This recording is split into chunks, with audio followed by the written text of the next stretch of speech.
પરિવારમાં કોઈનું અવસાન થાય, એમાં પણ જો મોભીનું અવસાન થાય તો ચોક્કસથી બહુ જ મોટો આઘાત લાગે છે. પરંતુ આઘાત બાદ જે સિચ્યુએશન થાય છે ને, એ સૌથી મોટી પરેશાન કરવાવાળી હોય છે, અને એ છે મિલકતની વહેંચણી. તમે ચોક્કસથી એવું નોટિસ કરેલું જ હશે કે ઘણા બધા પરિવારોમાં આને લઈને ઝઘડા થતા હશે. મોટો ભાઈ એમ કહેતો હોય છે કે મારે વધારે મિલકત જોઈએ છે, જ્યારે નાનો ભાઈ એમ કહેતો હોય છે કે મારે વધારે મિલકત જોઈએ છે. અને આ બધાથી વચ્ચે કદાચ બેન પણ એ માંગણી કરતી હોય છે કે મારે પણ આની અંદર હિસ્સો જોઈએ છે. પરંતુ ખરેખર મિલકતની વહેંચણી કઈ રીતના કરવામાં આવે છે, એ જો તમારે જાણવું હોય ને તો ધ્યાનથી સાંભળજો. હું તમને એક વાત કહું.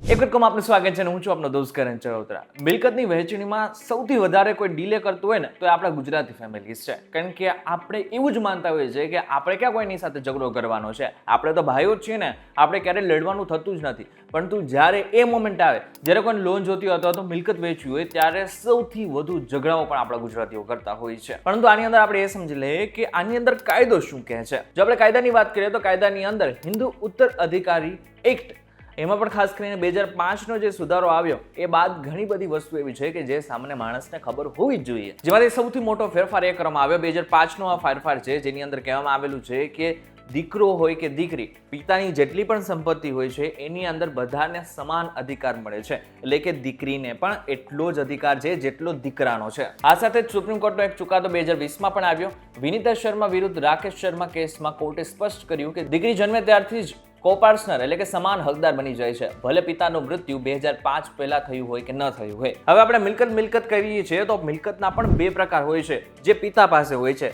સૌથી પહેલું સ્વ અર્જિત મિલકત, જેનો સીધો મતલબ એમ થાય છે કે જે વ્યક્તિએ પોતાની કમાણીથી ખરીદી હોય આ મિલકત તે ઈચ્છે તેને વસિયત દ્વારા આપી શકે છે. અને બીજું છે પૂર્વજોની મિલકત, જે મિલકત સતત 4 પેઢીથી પુરુષ વારસદારો દ્વારા ચાલી આવતી હોય. આમાં દરેક વારસદારનો જન્મસિદ્ધ અધિકાર હોય છે. આનો સીધો મતલબ એવો થયો કે પિતા પાસે જે પોતાની કમાણી પ્રમાણેની જે મિલકત હોય છે એ ઈચ્છા પ્રમાણે કોઈ પણ એક વ્યક્તિને ચોક્કસથી આપી શકે છે. હવે મિલકતની વહેંચણી કરવી ને તો એના બે પ્રકાર છે. સૌથી પહેલું કે જે વ્યક્તિનું મૃત્યુ હજી સુધી થયું નથી, એટલે કે મોભી વ્યક્તિ છે, એ પોતાની રીતે વસિયતનામું કરીને જાય. જો મૃતકે પોતાની હયાતીમાં વસિયત બનાવી હોય તો મિલકતની વહેંચણી તે મુજબ થાય છે, જેની અંદર પણ બે વસ્તુ છે જે સમજવા જેવી છે. પહેલું છે પ્રોબેટ, વસિયતની સત્યતા સાબિત કરતું કોર્ટનું સર્ટિફિકેટ છે. ગુજરાતમાં જો કોઈ વારસદાર વિવાદ ન કરે તો સીધી વારસાઈ નોંધ થઈ શકે છે, પરંતુ વિવાદના કિસ્સામાં પ્રોબેટ ફરજિયાત થઈ જાય છે.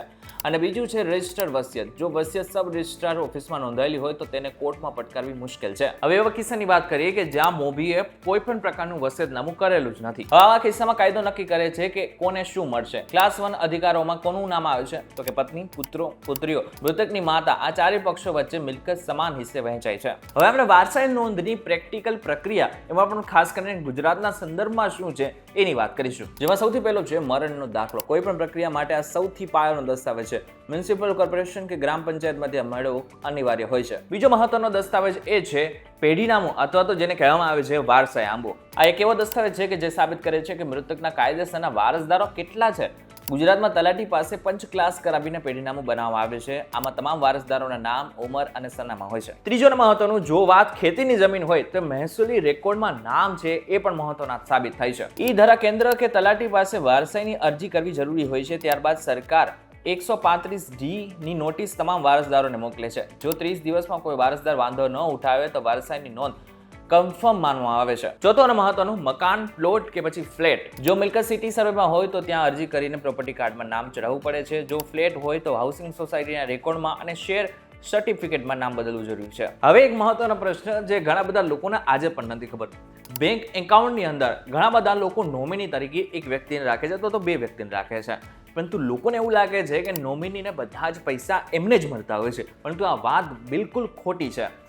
બેંક હોય છે એ નોમિનીને બધા પૈસા તો આપી દે છે, પરંતુ નોમિનીને બાદમાં બધા જ લોકો વચ્ચે એને બાંટવા પડતા હોય છે. વહેંચણી એની કરવી પડતી હોય છે. કોની વચ્ચે વહેંચણી કરવી પડતી હોય છે તો જેવી રીતના મેં તમને અગાઉ કીધું કે પત્ની, પુત્ર, પુત્રીઓ અથવા તો એમની જે માતા છે અથવા તો જે પિતા છે એમના વચ્ચે આની વહેંચણી થતી હોય છે. જો નોમિની ન હોય તો બેંક સક્સેશન સર્ટિફિકેટ માંગશે, જે કોર્ટમાંથી મેળવવું પડે છે. છઠ્ઠું છે હક ત્યાગ, જે મહત્વનું છે. ઘણા બધા વારસદારો એવા પણ હોય છે કે જે લોકો પોતાનો આ મિલકત જે છે પિતા છોડીને ગયા છે એની અંદર પોતાનો કોઈ હક રાખવા માંગતા જ નથી એમના માટે પણ જરૂરી હોય છે કે તેઓ હક ત્યાગનું જે પ્રમાણપત્ર છે, સર્ટિફિકેટ છે, એ મેળવી લે. યાદ રાખો કે મૌખિક કહેવાથી હક જતો નથી થતો. આ માટે હક ત્યાગ લેખ રજીસ્ટર કરાવવો પડે છે. જો આ ન કરવામાં આવે તો ભવિષ્યમાં તેમના સંતાનો તે મિલકત પર દાવો કરી શકે છે. અને આ બધી વસ્તુ કરવામાં બિલકુલ વિલંબ ન કરવો જોઈએ. જેટલું જલ્દી બની શકે એટલું જ ઝડપથી કરવું જોઈએ. આનાથી ફાયદાઓ ઘણા બધા થશે, જેનાથી સૌથી મોટો ફાયદો એ થશે કે આગળના સમયમાં ઘરમાં ઝઘડાઓ ઓછા થશે. અને જો ઝઘડાઓ ઓછા થશે તો આગળના સમયમાં જે કોર્ટ કચેરીના જે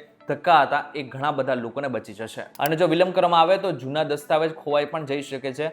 જો મૂળ વારસદારનું મૃત્યુ થાય તો તેના બાળકો પણ વારસદાર બની જાય છે, જેનાથી સહીઓ મેળવવાની પ્રક્રિયા વધુ જટિલ બની જતી હોય છે. કાયદેસરના નામ વગર મિલકત વેચી શકાતી નથી કે તેના પર બેંક લોન મળતી નથી. એટલા માટે થઈને આ બધી જ વસ્તુ જાણવી ખૂબ જ જરૂરી છે. ત્યારે આજના વિડીયોમાં મેં તમને જણાવી દીધું છે કે કઈ રીતના આખી પ્રોસેસ કરવાની છે. યાદ રાખો કે ઘરમાં ઝઘડા થાય એની પહેલાં જ બધી વસ્તુ સોર્ટ થઈ જાય એ જ વસ્તુ સારી છે. આગળના સમયમાં તમારા ઘરમાં પણ આ પ્રોબ્લેમ ન આવે એટલા માટે થઈને આ બધી વસ્તુ એકવાર યાદ રાખી લેજો. આ બધાથી પણ વિશેષ તમારા આસપાસ જે વકીલ હોય એમની મદદ પણ તમે લઈ શકો છો, જેથી આગળના સમયમાં તમને બધી જ વસ્તુની ખબર પડી શકે. ત્યારે આજનો વિડીયો તમને કેવો લાગ્યો મને જરાક કોમેન્ટ કરીને ચોક્કસ કહેજો. આ વિડીયોથી તમને કોઈ જ્ઞાન મળેલું હોય, નોલેજ મળેલું હોય તો પણ ચોક્કસથી અમને કોમેન્ટ કરીને જણાવજો. લાઇક કરી દેજો, આ વિડીયોને પરિવારના સાથે શેર કરી દેજો. ફરીથી મળીશું એક નવા વિડીયો સાથે, એક નવા કોન્સેપ્ટ સાથે. ત્યાં સુધી મને રજા આપો. નમસ્કાર.